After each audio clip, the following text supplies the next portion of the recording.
Police and demonstrators clashed on the sidelines of a white supremacist rally in Washington, with police spraying the protesters to quell the violence. The white supremacist rally and the counter-protests were held to mark the first anniversary of racially charged violence in Charlottesville, Virginia, a year ago. A local woman was killed by a man who drove his car into a crowd of counter-protesters in Charlottesville. Unite the Right, a white supremacist group, had been denied a permit for rally in Charlottesville this year, but it did secure one for Washington. In Washington, various groups of counter-protesters streamed into the street chanting, "White nationalists were not welcome in the United States Capitol." Protesters, many of them dressed in all black and covered faces, chanted anti-Nazi slogans and waved signs as they marched towards Lafayette Square to protest against the rally. Meanwhile, police arrested a man at the rally in Charlottesville. A video showed a handcuffed man being led into a police van. Police at the scene did not provide information about the arrest. The authorities had promised an enormous police presence to keep both sides apart and avoid street brawls that broke out last year in downtown Charlottesville.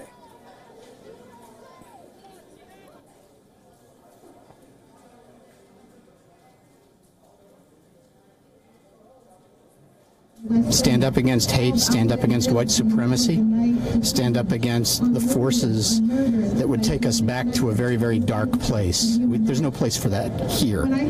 It's 2018 and we still have to fight against Nazis in America. That's ridiculous. Americans fought against Nazis in World War II, and now this idiot in the White House is trying to get us started in more friction.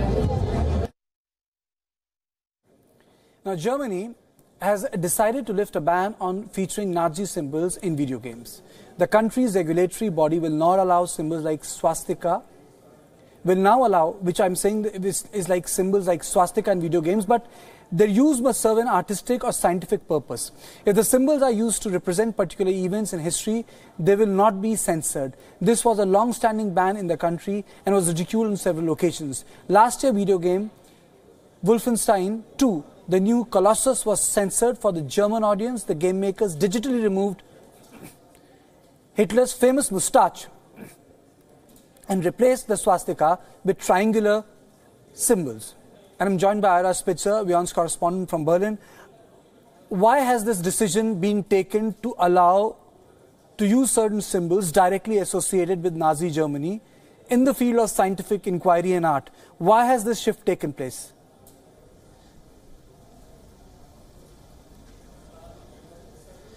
Well, there was a bit of an outcry among German gamers. This kind of happened last year when the latest edition of the Castle Wolfenstein series was released. This was Wolfenstein 2, the new Colossus. And German gamers were disappointed that the game they were playing had been completely altered. Instead of an aging Adolf Hitler, you had somebody who looked very similar but without a mustache. Instead of the swastika, you had these triangles. So there was a bit of concern as to why exactly they weren't allowed to use this content. Now, the reason, of course, is because of Germany's Nazi history. However, in films and in television, in certain artistic endeavors, it's certainly very much allowed to present the Nazi time period and some of the figures from that. So I think what really happened here is that the video game series was recognized finally as being on par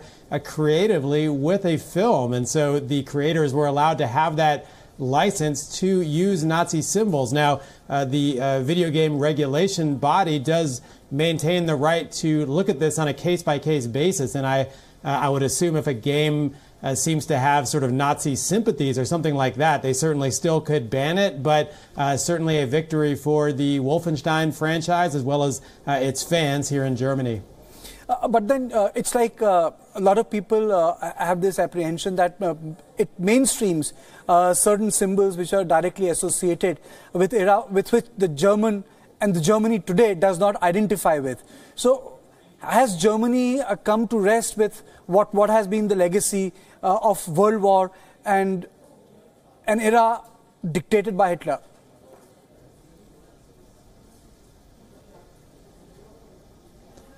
Well, excuse me, I wasn't completely able to understand that question, but we'll talk for a second about the sort of far-right scene in Germany today. It is true that there is the first far-right party in the German parliament in over 60 years, the AfD, the Alternative for Germany party. And while they have rejected Nazi ideology, there is certainly worry here about whether Germany is really remembering its Nazi past properly. And this video game situation certainly plays into that debate a little bit. However, I think I don't think it's really been that controversial here because, again, video games have changed so much over the past 20 years. So I think what was true 20 years ago in Germany, suddenly the regulators are starting to realize they have to look at video games with a bit of a different outlook and see them more as one might see a film or a book or something and judge along those lines. If it does not have sort of explicitly a positive representation of that Nazi past, if it's simply, if the Nazis are the villains, as they almost always are in these games, I think the feeling here is that should be okay, but shouldn't take away from Germany's responsibility to remember the horrors of the Holocaust and the Nazi past. South Korea and North Korea have agreed to hold on an inter-Korean summit in Pyongyang in September. The announcement comes following high-level delegation talks between officials from both sides of the truce village of Panmunjom.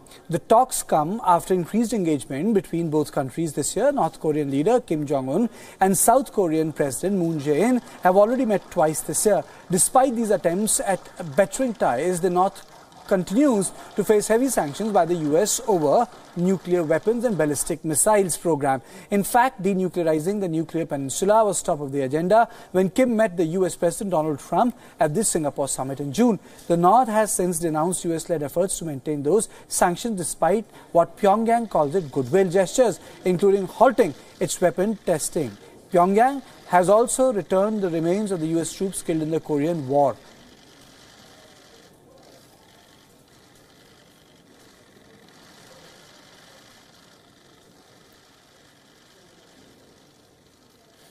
So it's a significant move which has taken place because this talk will take place in Pyongyang. Earlier, most of the visits by the foreign dignitaries in Pyongyang were very limited, secretive, and the fact that they took place without any media coverage, one has to wait and see whether media has given any access to this place, what sort of information will be shared, in what circumstances the meeting will take place, and ultimately it all depends on hospitality, the way two leaders meet, and the way the staff which reports to them interact with each other during summit time. So, well, all in the game, but the most important thing is that's finally taking place in Pyongyang. I'm joined by Bruce Harrison, WION's correspondent from Seoul. Bruce, tell me, what's the biggest takeaway of this development?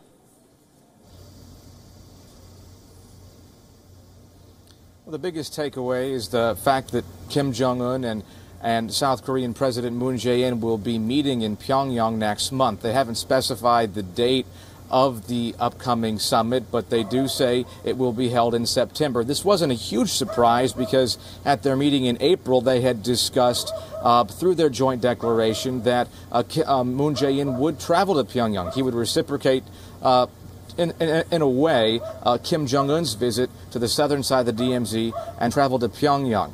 And it's been many years since a South Korean president has made that journey. But it's worth noting that amid the plan for a third summit, the most any leaders of South and North Korea would hold, it seems progress has slowed down on some of their joint declaration initiatives, despite the fact North and South are holding many talks at the border on cooperation and certain things like railways and economic aid. The progress that we saw earlier this year has slowed a bit. So this may be Moon Jae-in's way of trying to get things rolling again.